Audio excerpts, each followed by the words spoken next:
Quando a Marisa me ligou e pediu para eu vir aqui aproveitar uma estada no Brasil para participar desse evento, eu pensei muito o que eu deveria abordar, sobre o que eu deveria falar, né? Então, uma das razões é que o Brasil, obviamente, tem problemas econômicos prementes de curto prazo. Nós temos um déficit fiscal, nós temos uma inflação, nós temos o que resta dos erros cometidos em nome da nova matriz macroeconômica, e são problemas sérios que nós vamos ter que resolver e de uma forma rápida. Além disso, nós temos um déficit fiscal estrutural. O Marx, que saiu daqui, junto com o Mansueto Almeida e o Samuel Pessoa, escreveram um artigo no qual eles demonstraram isso muito claramente, né, que, desde 1991, os gastos do governo crescem mais rápido do que a renda nacional. Então, há uma urgência de reformas estruturais que quebra essa trajetória. Mas há um terceiro problema que ainda é mais longo para o Brasil, que exceto em episódios curtos, o Brasil tem crescido pouco há mais de 3 décadas.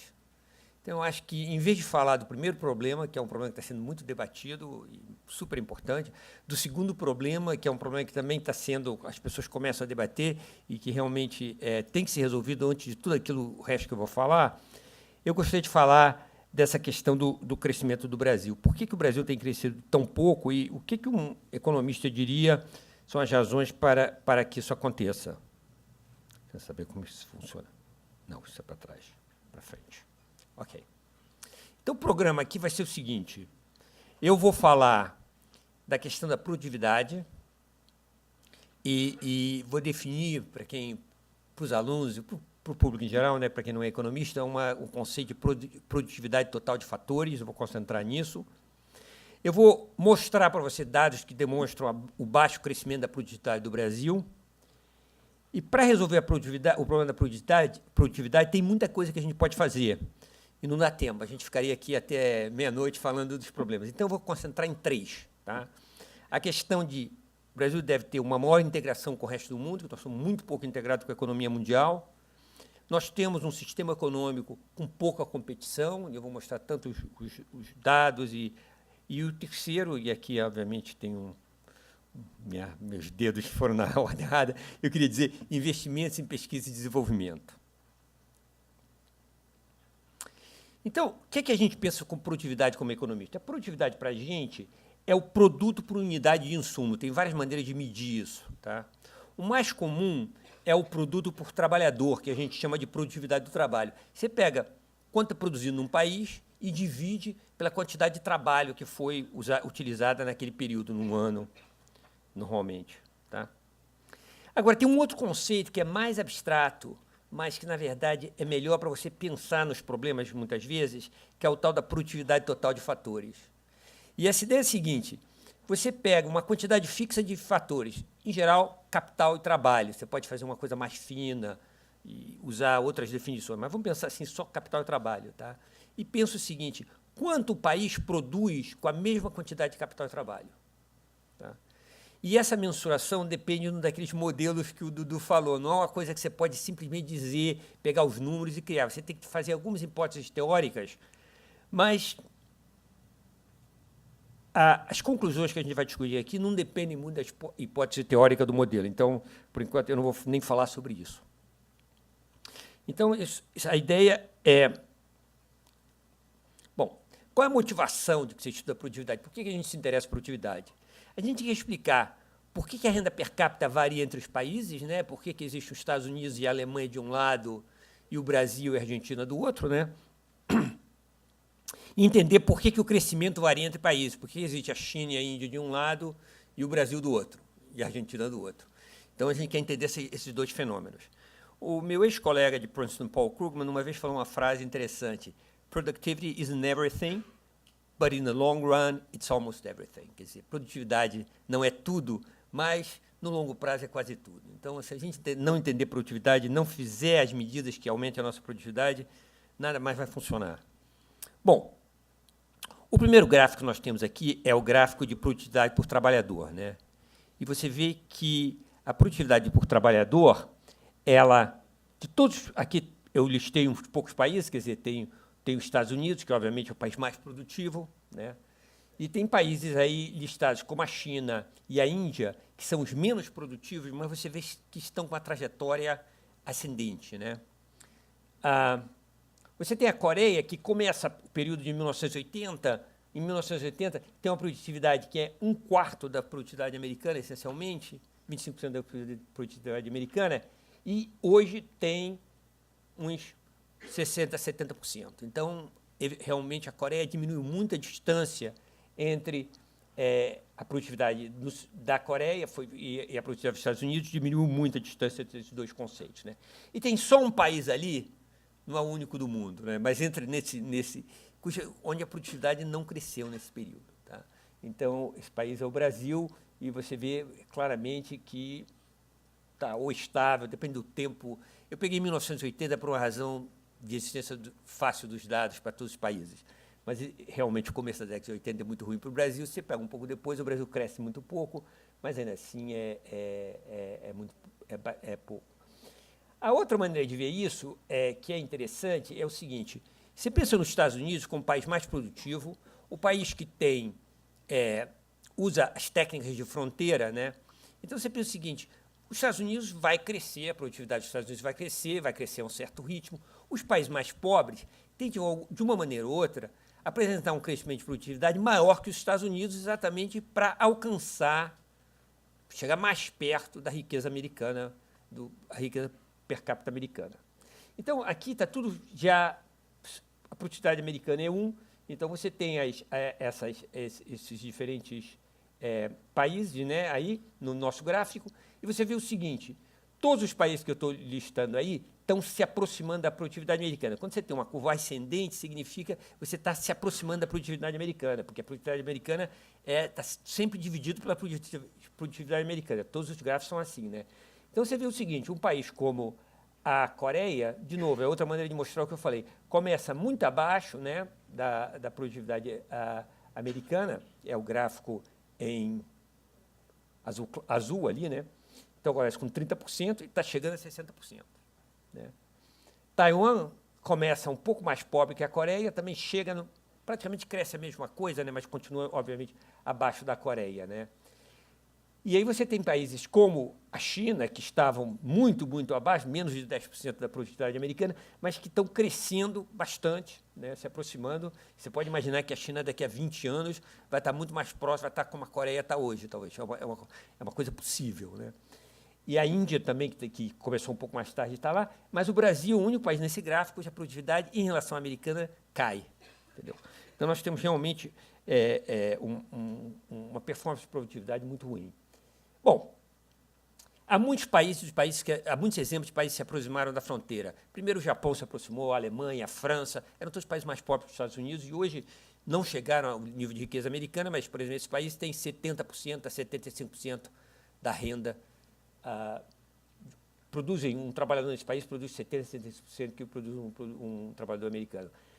A Coreia do Sul, Taiwan e Singapura são exemplos mais recentes. A China parece estar nessa trajetória. Há uma certa apologia da performance do Brasil, principalmente nos últimos 7, 8 anos, que diz o seguinte: olha, o Brasil é um país complexo, muito complexo, a gente não pode crescer que nem esses outros países, nós estamos condenados a continuar a produzir 20% a 25% por trabalhador. Eu acho essa hipótese absurda. Não há nenhuma razão teórica ou empírica para isso ser verdade, mas é uma certa apologia que você lê nos jornais de vez em quando, de defensores da atual política econômica. Diz que é o melhor que a gente pode fazer. Os resultados são os melhores que a gente poderia obter de qualquer maneira. Então, como é que você cresce o produto do trabalhador? Você aumenta a qualidade do trabalho, quer dizer, você faz o trabalhador mais educado, com maior saúde, ou com mais saúde, você aumenta o capital físico, você investe, tá? Ou você aumenta essa tal produtividade total de fatores. Como eu falei, é um resíduo, depende do modelo, é um meio black box, mas é muito importante. Então, nós vamos falar sobre esse terceiro aqui, não vamos falar sobre o primeiro e o segundo. Se você decompor o que aconteceu no produto trabalhador Brasil contra os Estados Unidos, você vê o seguinte: a diferença de educação, quer dizer, as mudanças de educação no Brasil e nos Estados Unidos contribuíram até um pouco para a queda relativa do produto trabalhador no Brasil. Tá? Houve pouca mudança disso, é muito pouca mudança. Você quer saber por que o Brasil, o produto no Brasil caiu em relação ao americano em 1990, 2013? As mudanças de educação explicam muito pouco. As mudanças de investimento, na verdade, fazem o Brasil parecer bem. Agora, isso é sempre uma curiosidade, que os Estados Unidos é um país estranho. De todos os países do mundo, é aquele que produz mais com menos investimentos. Ninguém entende muito bem por quê. Você compara os Estados Unidos com a Alemanha, com o Japão, com todos os países, os americanos investem menos relativamente e conseguem crescer mais. Então, mas se você pegar só, usar os dados, você vai dizer, olha, o Brasil até que não foi mal, apesar de investir pouco, comparado com os Estados Unidos, que investe muito pouco, o investimento contribuiu para o crescimento, para a diminuição do hiato de produto entre o Brasil e os Estados Unidos. A grande diferença foi a tal produtividade total de fatores. E eu lembro a você, a grande diferença foi o que a gente faz com os insumos que a gente tem. Quer dizer, se a gente tivesse a mesma qualidade de educação, de saúde do trabalhador americano, se a gente tivesse o mesmo investimento per capita que os Estados Unidos têm, nós íamos produzir muito menos. Tá? Não só não íamos produzir muito menos, nós cada vez ficamos piores em usar esses insumos. Então, esse gráfico mostra o seguinte, qual foi o crescimento dessa produtividade total de fatores relativo aos Estados Unidos, só dessa produtividade total de fatores. Aí você vê o seguinte, a Coreia cresceu 180% do que os Estados Unidos cresceu. É isso que esse gráfico demonstra. Quer dizer, para cá é quem cresceu mais que os Estados Unidos, 180%. A China cresceu quase a mesma coisa nesse período, quase a produtividade na China cresceu quase a mesma coisa. A Índia e Taiwan tiveram comportamentos piores, mas não, ainda assim, mesmo Taiwan chega a quase 50% a mais do que cresceu 150% da produtividade dos Estados Unidos, a produtividade em Taiwan. O Brasil, de todos os países que eu já olhei, eu tenho certeza que tem países piores, mas o Brasil se comportou piores, pelo menos na base de dados que eu olhei. Tá? Então, nós perdemos quase 20% em relação aos Estados Unidos. Quer dizer, nós não só fazemos mal com o que a gente tem, a gente faz cada vez pior. E a gente tem que entender por que isso acontece. Quer dizer, eu não quero diminuir a questão do Brasil ter uma força de trabalho pouco educada, a questão do Brasil ter um estoque de capital inadequado, resultado de uma taxa de investimento baixa, mas a gente usa o que a gente tem de uma forma muito ineficiente. E é esse que eu acho que é o grande problema do crescimento do Brasil hoje em dia. Obviamente, nós temos que educar a população, nós temos que investir mais, não há dúvida disso. Mas, sem resolver esse problema, tudo isso vai ter um impacto relativamente pequeno. Então, a outra coisa para pensar é o seguinte, a gente pensa no Brasil como um país. Tá? E os economistas mais e mais, quando o Marcos falou da história da microeconomia importante, que ele deu essa hint para vocês, é isso. Os economistas mais e mais tentam entender o que acontece no nível mais desagregado. O Brasil, de fato, teve um comportamento de produtividade muito ruim, mas varia muito de setor para setor. Então, se você olhar, por exemplo, a indústria de transformação, né, ou a construção civil, a produtividade do trabalho piorou 1% ao ano entre 2000 e 2009. Porque todo ano a gente produz 1%, tem uma produtividade de 1% menor, né? Isso acumula, entendeu? Se você olhar a agricultura, e aí eu já estou olhando a produtividade total de fatores, que já foi medida, que eu tenho uma medida para a agricultura, no período de 1990 a 2009, ela cresce 160% da PTF agrícola nos Estados Unidos. Quer dizer, a nossa agricultura é uma Coreia. Tá? E a nossa indústria de transformação, espero que não tenha ninguém aí da Federação, da Fiesp, né? Mas a nossa indústria de transformação é um desastre. Então, é isso que a gente tem que entender, o que está causando essas coisas. Então, a razão para o baixo crescimento da PTF também são muitos. Nós temos um baixo investimento em infraestrutura. É sabido que um país que investe mais em infraestrutura tem grandes ganhos de produtividade. Então, isso é uma questão importante que a gente precisa trabalhar. Nós temos um sistema de imposto complicado e não isonômico. Quer dizer, cada um paga uma cota diferente, tudo isso é muito custoso, diminui a produtividade. Nós temos um ambiente legal difícil e um ambiente regulatório pouco claro, né? Tudo isso é complicado. Mas eu vou falar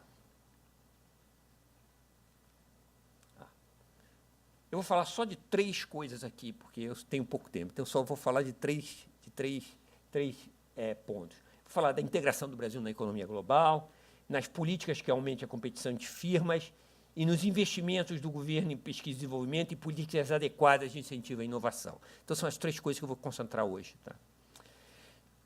Isso não quer dizer que essas coisas não sejam importantes, mas é o que o tempo dá hoje. Eu vou argumentar por que essas coisas são importantes, por que nós, economistas, sabemos por que essas coisas são importantes, né? Já que a ideia do porquê. Né? Então, o primeiro gráfico é um gráfico muito simples. Você pega cada país, pega tudo que ele importa, tudo que ele exporta, soma e divide pelo PIB. Tá? Então, você tem uma ideia de quão integrado aquele país está no mundo. Alguns países importam mais do que exportam, outros exportam mais do que importam. Então, isso é uma medida, vamos supor que dá aos dois o mesmo peso.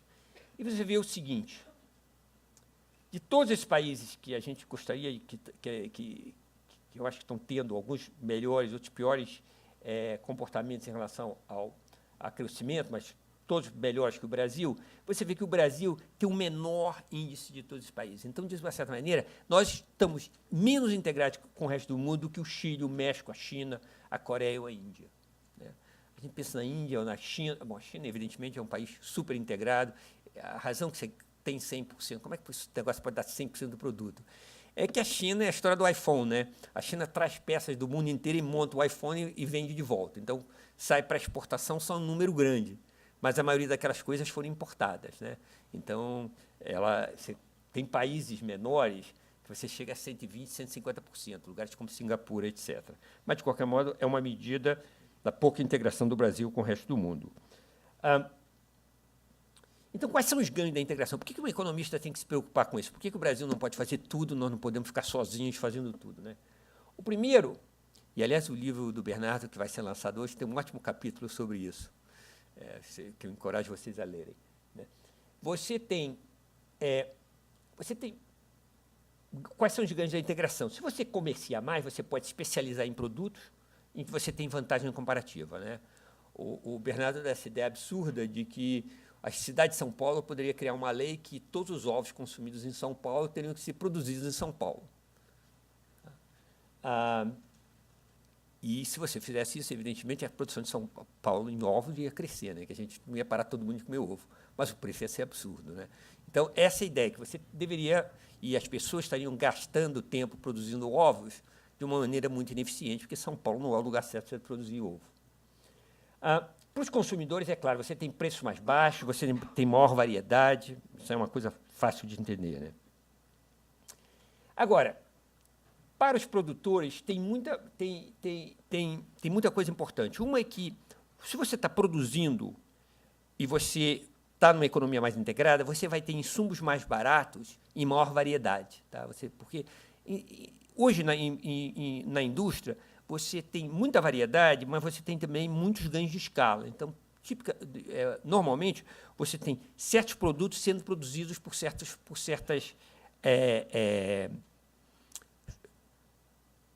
estabelecimentos e, às vezes, até por certos países. E você tem ganho de variedade. E há uma evidência, quer dizer, olhando dados microeconômicos de firmas, você mostra que firmas que importam uma maior variedade de insumos têm ganhos em produtividade, né, o que a gente chama de PTF, e exportam também uma maior variedade de produtos. Né. Há também ganhos de escala, evidentemente. É isso que hoje a indústria automobilística funciona assim. Né? Eles pegam um lugar, produzem motor de automóvel, a escala ótima de produzir... Eu já soube qual era a escala ótima de produzir motor de automóvel, não lembro mais, mas é um número grande, assim, 500 mil, 1 milhão de unidades, é uma escala grande. Então, você produz esse motor de automóveis e, no mundo inteiro, a mesma montadora vai utilizar aquele motor no mundo inteiro. Para isso, você tem que ter, realmente, a sua economia completamente aberta para trazer as peças, etc. Né? O comércio internacional tem um outro impacto muito importante. Ele aumenta know-how. Primeiro, porque você tem novas tecnologias que estão embutidas em equipamentos. Isso é uma coisa que os economistas pensam há muito tempo nisso. As máquinas trazem dentro dela o know-how de fazer as coisas melhor. E, de novo, olhando dados microeconômicos, você vê que firmas que começam a exportar ganham em produtividade total de fatores. Elas começam a fazer melhor. Isso são estudos muito interessantes. Quer dizer, não é simplesmente uma correlação. É realmente olhando casos em que você pode dizer que essas firmas começaram a exportar por por alguma razão completamente exógena, e, nesse caso, você vê que elas ganham em produtividade total de fatores. A razão tem muitas razões para isso. Uma é óbvia, que, quando uma firma começa a exportar, muitas vezes ela entra em contato com os importadores, e os importadores ajudam eles a produzir melhor. Há relatos muito longos sobre o que aconteceu com Hong Kong. Foi assim que Hong Kong tornou-se um grande centro de produção de têxtil, que já não é mais, porque Hong Kong é muito rica para produzir têxtil hoje em dia. Mas ela se transformou num grande local de produção de têxtil e de vestimentos, na época, porque firmas americanas iam lá e explicavam para eles como é que se faziam as coisas, entendeu? E explicavam como é que você faz uma Macy's da vida, e a Hong Kong dizia como é que você faz uma camisa de qualidade que eu posso vender em Nova York. Então, isso, tem todos esses ganhos de produtividade dessa maneira. A outra coisa muito importante, que é um dos conceitos, se a gente sair daqui, quem não sabia muito economia, aprender uma coisa, eu vou ficar feliz se eles aprenderem esse conceito, é o conceito de proteção efetiva, tá? Que é um dos conceitos mais simples em economia, mas que é sempre esquecido em discussão de política econômica. É o seguinte: toda vez que você protege um setor, você está desprotegendo os setores que utilizam insumos produzidos pelo setor protegido. Uma das primeiras vezes que eu senti assim, que eu fiquei chocado com o grau de proteção efetiva no Brasil, foi há muitos anos. Nós tínhamos um negócio chamado Lei de Informática, que ainda temos, aliás, mas melhorou muito, né? E eu cheguei no Instituto de Matemática Pura e Aplicada, que é uma das joias do Brasil. Hoje todo mundo sabe que é um IMPA, por causa da medalha Fields, etc. Mas o IMPA já era um lugar ótimo naquela época, e vi um pesquisador fazendo simulações numéricas com um computador que o meu filho, em Chicago, que na época tinha uns 10 anos, 12 anos, brincava. Quer dizer, brincava. Ele começava a programar aos 10 anos, entendeu? Eles usavam o mesmo computador. E eu disse assim, poxa, dá para você ver, o meu filho, evidentemente, estava usando um computador que eu já não usava, era claro.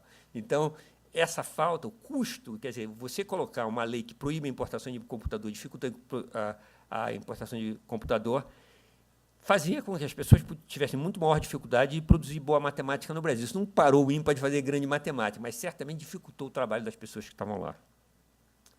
A outra coisa é que, evidentemente, diminui a atratividade do Brasil para investimentos em setores que dependem de insumos protegidos. É o que eu falei da indústria automobilística aqui, né? Em certos casos. E nós estamos realmente ausentes dessas cadeias mundiais de produção. Um outro fenômeno moderno, que é muito importante a gente ter na cabeça, é o seguinte: o custo do transporte de $1 de mercadoria baixou muito. Ele não baixou tanto, houve certos avanços na tecnologia do transporte, mas o que houve principalmente foi a diminuição do peso de $1 de mercadoria. E o exemplo assim, mais simples disso é o telefone. Quer dizer, eu acho que a maioria das pessoas aqui não conheceu um telefone que você tinha antigo, que era só deixava você telefonar em casa, você tinha uma linha fixa, não havia celular. Eu sei que a maioria das pessoas aqui não pode imaginar um mundo assim, mas era assim. Aquele telefone, tá, que fazia muito menos que o seu iPhone, pesava, eu não sei, 10, 20 vezes o que pesa o seu iPhone. Então, transportar aquele telefone, em termos de comércio, era muito mais caro. E isso é que está fazendo com que as cadeias mundiais de produção estão ficando muito mais densas, entendeu? Então, é um fenômeno importante que a gente está ficando fora delas pela questão de produção. Evidentemente, existe uma questão, uma possível perda com a integração. As pessoas que são contra a diminuição da proteção aos produtos que competem com os importados no Brasil falam, olha, as firmas nacionais têm que competir com firmas no exterior que são mais maduras. Olha, esse argumento econômico existe, tá? Mas, em primeiro lugar, não há um problema. Quando o seu Manuel abre o bar dele aqui na Rua Coatá, tá? E ele é um novo, ele vai ter que competir com quem já está estabelecido. Ele vai ter que aprender se os fregueses gostam mais de empada ou de coxinha.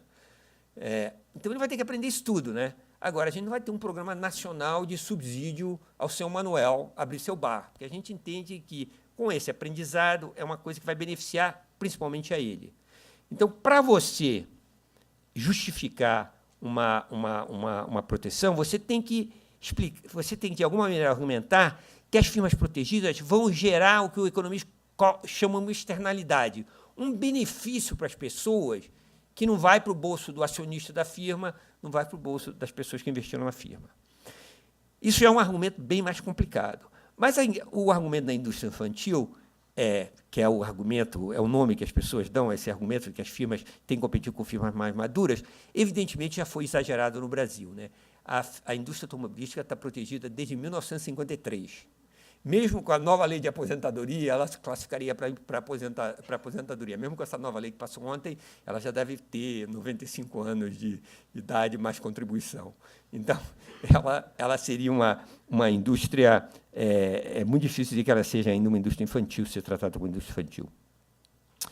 Então, nós temos, no Brasil, casos, exemplos de protecionismo são a lei da informática, já falei na indústria automobilística, as políticas de conteúdo local, que, de novo, a ideia da proteção efetiva, elas ajudaram algumas pessoas a ganharem muito dinheiro, ajudaram a uma certa atividade industrial na fabricação, por exemplo, de navios, embora eu não sei se nenhum navio realmente ficou pronto, né? Porque eles ficaram prontos, mas nenhum que flutue ficou pronto. Eu não tenho certeza se nenhum navio que flutue ficou pronto. Mas, de qualquer modo, prejudicou o setor petrolífero, aumentou muito o custo de você produzir petróleo no Brasil. E eu pensei que nós tínhamos aprendido essa lição, mas outro dia, essa é uma declaração recente, do dia 14 de maio desse ano, da Dilma Rousseff, numa dessas solenidades, dizendo: o que queremos é produzir no Brasil aquilo que pode ser produzido no Brasil. ênfase no pode. Quer dizer, sem atenção a custos, sem atenção ao que mais que a gente poderia fazer com o nosso insumo. É o que pode ser produzido. Eu tenho uma história boa sobre isso. Há muitos anos eu fui a Portugal. E eu estava, depois, num jantar em Portugal, me deram uma carta de bebidas para depois da refeição, e, obviamente, eu estava interessado nos portos, etc. Mas lá tinha um negócio chamado rum nacional. E eu refleti: Portugal é um país frio, com pouco sol, né? Mesmo se você contar os Açores, é um lugar bastante ventoso e bastante frio. Como é que eles conseguem produzir rum? Aí eu pensei, com bastante subsídio, se produz qualquer coisa. Se produz até rum na Europa. Então, é um negócio. A ideia da Dilma é possível. Se você disser que tudo que pode ser produzido no Brasil, a gente pode produzir qualquer coisa. Não tem dúvida que a gente pode produzir qualquer coisa, mas vamos ser muito pobres. Bom, a recente globalização foi marcada pelo aumento de comércio em produtos intermediários. Isso é uma outra coisa que os economistas aprenderam. Cada vez mais, a produtos que não são produtos finais, não são produtos para consumo, nem para investimento final, que são comerciados, né? Esse é, de novo, um outro aspecto dessas cadeias de produção, né? A outra coisa que a gente tem que lembrar é que os ganhos com o comércio são proporcionais ao tamanho dos parceiros. É uma coisa muito importante de gravar na mente, né? Então, e uma outra coisa que, aliás, é um trabalho feito por uma economista francesa, filha do Strauss-Kahn, na verdade, que ela demonstrou o seguinte: que o comércio com países desenvolvidos traz maiores ganhos em PTF. Quer dizer, se você olhar duas firmas, isso, de novo, tudo com dados microeconômicos, as que compram de países desenvolvidos ganham mais do que as que compram de países menos desenvolvidos, entendeu? Então, o Brasil tem esse problema. Nós estamos fora dos acordos de livre comércio, nós só estamos na OMC, que está paralisada, e no Mercosul, que são países que são, em primeiro lugar, muito pequenos para a economia brasileira e não desenvolvidos. Então, nós estamos perdendo todos esses ganhos. Então, as mudanças que a gente quer na política comercial são diminuir as barreiras de importação, negociar tratados de livre comércio mesmo fora da OMC. E, olha, um exemplo interessante foi a TPP. A TPP mostra que esses acordos são possíveis, né? Pode mostrar que pode requerer mudanças na participação no Mercosul, mas a gente poderia fazer outro acordo com outros países. Vou falar um pouquinho sobre competição, que é uma coisa muito importante.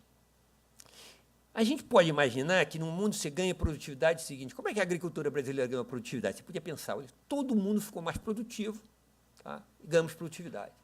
Como é que uma firma de telefonia, de fabricação de telefone celular ganha produtividade? Todo mundo ganha igual. Não é assim que funciona. Olhando os dados, de novo, de microeconômicos, você vê o seguinte: que nos Estados Unidos, se você pegar uma indústria bem definida de uma maneira bem restrita, pelo menos 75% do ganho de produtividade são através da realocação da produção para unidades mais produtivas. Então, o que acontece é o seguinte: você tem 4 firmas no mercado Em vez das 4 ganharem 2%, uma ganha talvez 2%, né? Mas vai todo mundo para ela. As outras fecham. Então, obviamente, eu estou exagerando, evidentemente, mas a indústria como um todo fica 2% mais produtiva porque os que ganham mais produtividade roubam o mercado dos que ganham menos produtividade. Essa é a tal da competição, né? E mesmo nos Estados Unidos, essa diferença de produtividade em uma fábrica que está entre as 90% mais produtivas e uma que está nas 10% menos produtivas, ainda é de 2 para 1. Então, você tem grande diferença de produtividade, e são essas diferenças de produtividade e essa realocação que explicam muito o crescimento de produtividade nos Estados Unidos. Ora, quando você olha uma massa de firmas produzindo, a produtividade média está aumentando na presença de maior competição, porque a massa de fábricas com produtividade muito baixa vão saindo de lá.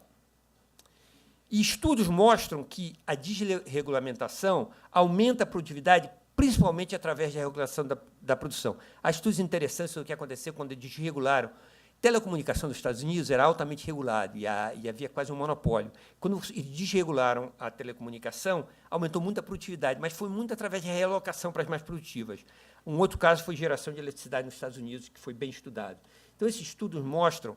E a outra coisa que é importante é que inovação são frequentemente introduzidas por outsiders. Essa é uma coisa que é um desses fatos que a gente conhece em economia,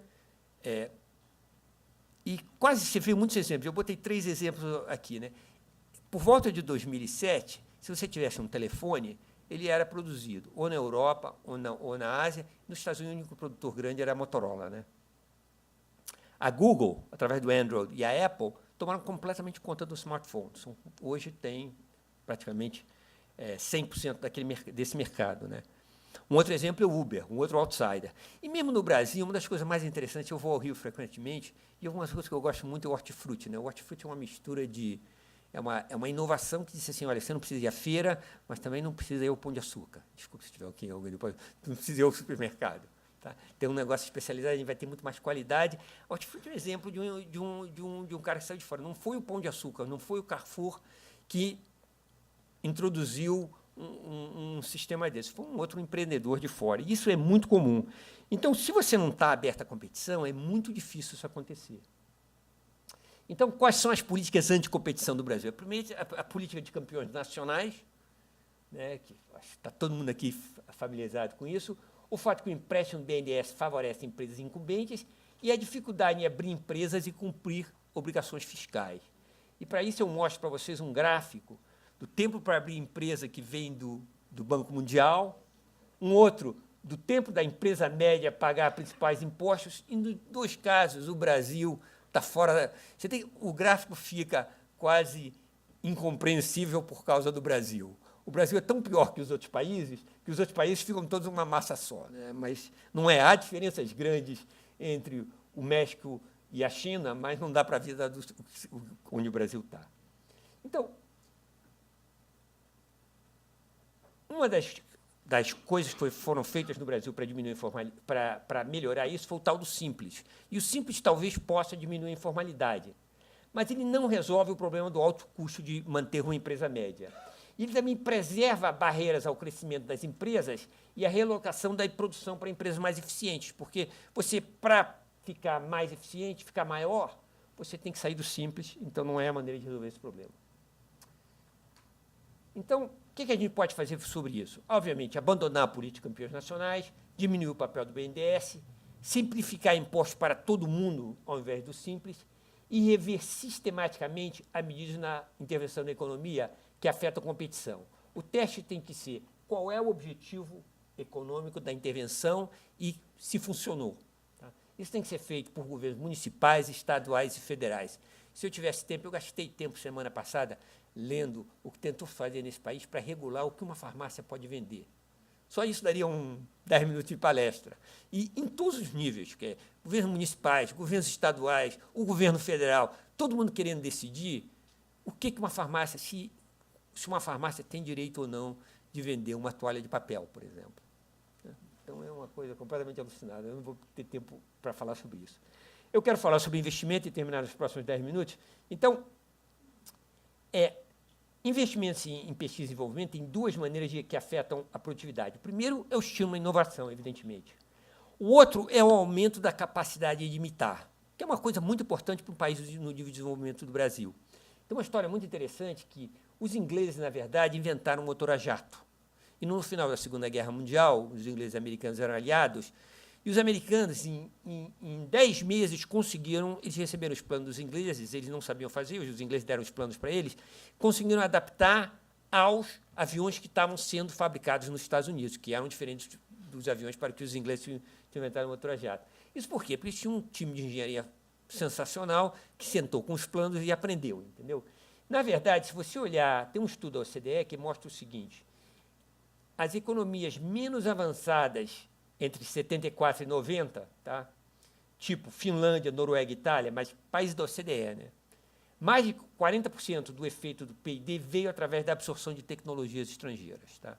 Esses eram os países menos avançados. Hoje, obviamente, Noruega e Finlândia e a Itália já são países avançados, mas eram menos avançados em relação aos outros países da OCDE em 1974. E mais de 40% do ganho veio através da adoção de tecnologias estrangeiras. A outra coisa que é muito importante é o seguinte: a gente está falando de externalidade antes. Uma coisa que nós sabemos que existe externalidade é em pesquisa e desenvolvimento. Se você inventa uma coisa, se você produz uma nova ideia, mesmo que você encha de patente, no fundo, muita gente consegue fazer uma coisa semelhante, consegue copiar. E, portanto, a taxa de retorno para a sociedade, em geral, é muito mais alta que a taxa de retorno privada. Nos Estados Unidos, a taxa de retorno para pesquisa e desenvolvimento é estimada entre 40% e 60%, taxa de retorno social. Há um estudo de 21 países da OCDE, isso não é piada, não. Em todos os países da OCDE, com exceção de Portugal, tem taxas ainda mais altas. O único país que não tem uma taxa social grande de investimento em P&D é Portugal. Então, isso aí justifica nosso subsídio à pesquisa e desenvolvimento, porque, evidentemente, uma coisa que tem um ganho social tão grande em relação ao ganho privado, vale a pena subsidiar. Isso que países como os Estados Unidos têm feito.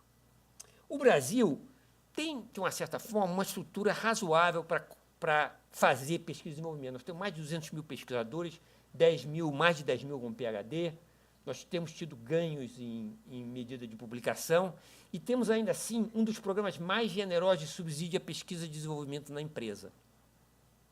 Mas, na verdade, nós temos pouco gasto nas empresas em pesquisa e desenvolvimento, nós temos baixa produção de patentes.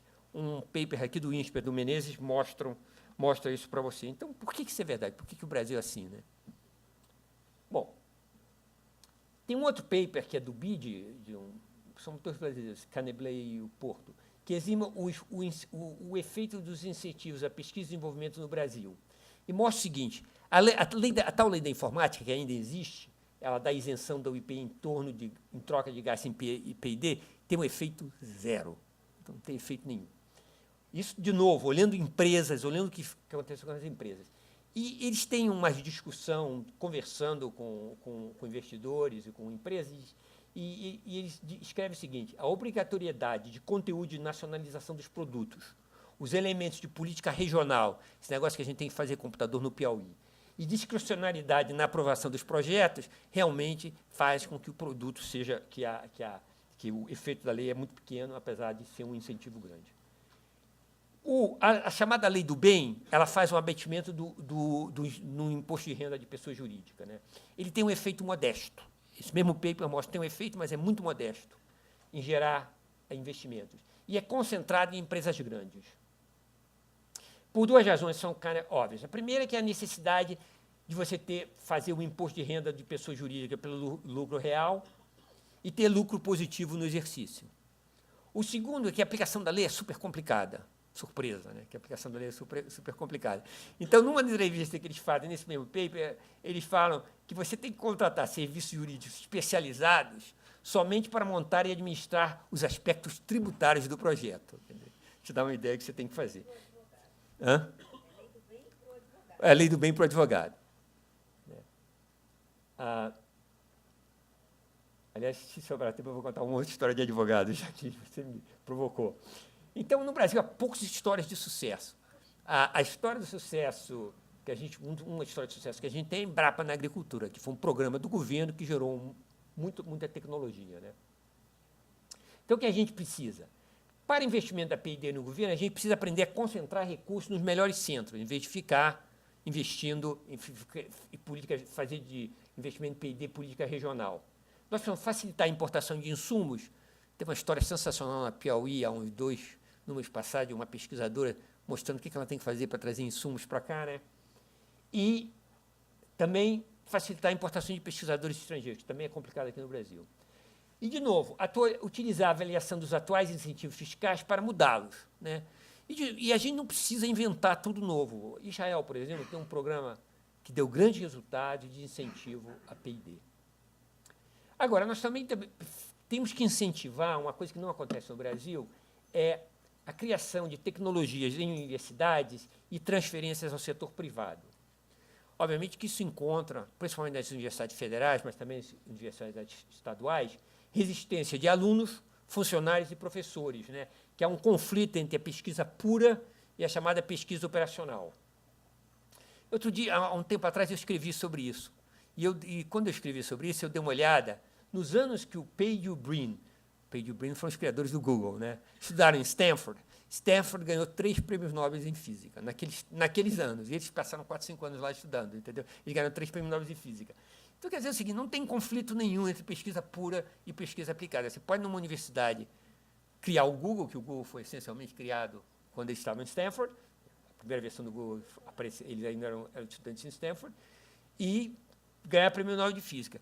E houve um estudo que olha quem são os líderes em transferência de tecnologia e na comercialização em biotecnologia, e os líderes são o MIT, a Universidade da Califórnia e o Caltech. Não exatamente uma lista de universidades de segunda linha, né? Então, você pode ter uma universidade que faz pesquisa pura e, ao mesmo tempo, é grande, faz muito bem transferência. Então, e tem uma história também, que é um pouco longa para contar agora, que, como a cidade de Nova York criou uma nova universidade dedicada à tecnologia, foi um leilão, todas as universidades podiam aplicar, e quem ganhou foi um consórcio entre Cornell, que é a Universidade do Sul de Nova York, e o Technion, que é uma universidade de Israel. Seria um pouco como se São Paulo fizesse uma coisa dessas e ganhasse a Universidade de Ribeirão Preto, aliada a uma universidade da Índia, para montar uma universidade aqui. Mas nos Estados Unidos eles não estão pensando de onde as coisas vêm, eles estão pensando quem vai produzir. Bom, deixa eu terminar falando o seguinte, por que a PTF na agricultura progrediu tanto? Então, a primeira coisa é que houve investimento do governo, criou a tal da agricultura tropical, que não só é utilizada no Brasil, mas é utilizada também em muitos outros países que têm o mesmo clima. Foi criada aqui no Brasil. Segundo, houve a desregulamentação dos mercados. Isso foi uma das coisas, o Collor fez muita coisa ruim, mas fez uma coisa muito boa, que foi desregulamentar o mercado da agricultura. Talvez as pessoas aqui não se lembrem, mas em 1990, se você quisesse exportar 1 quilo de açúcar, você tinha que ter uma licença num negócio que chamava Instituto do Açúcar e do Álcool, algo chamado assim. Se quisesse exportar café, era a mesma história. Se você quisesse importar trigo, você tinha que ter uma licença do governo, etc. Então, isso acabou em 1990, é um mercado relativamente desregulado. Houve uma migração dos produtores para as novas áreas que podiam usar melhor a tecnologia, e houve grandes ganhos de escala. Se o Brasil tivesse sido sério sobre essa história de agricultura familiar, nada disso teria acontecido. Nós estaríamos hoje ainda importando comida. Mas como a gente falou muito desse negócio e não fez, então isso não custou muito ao Brasil, então nós ganhamos em escala. Eles produzem sob concorrência global, né?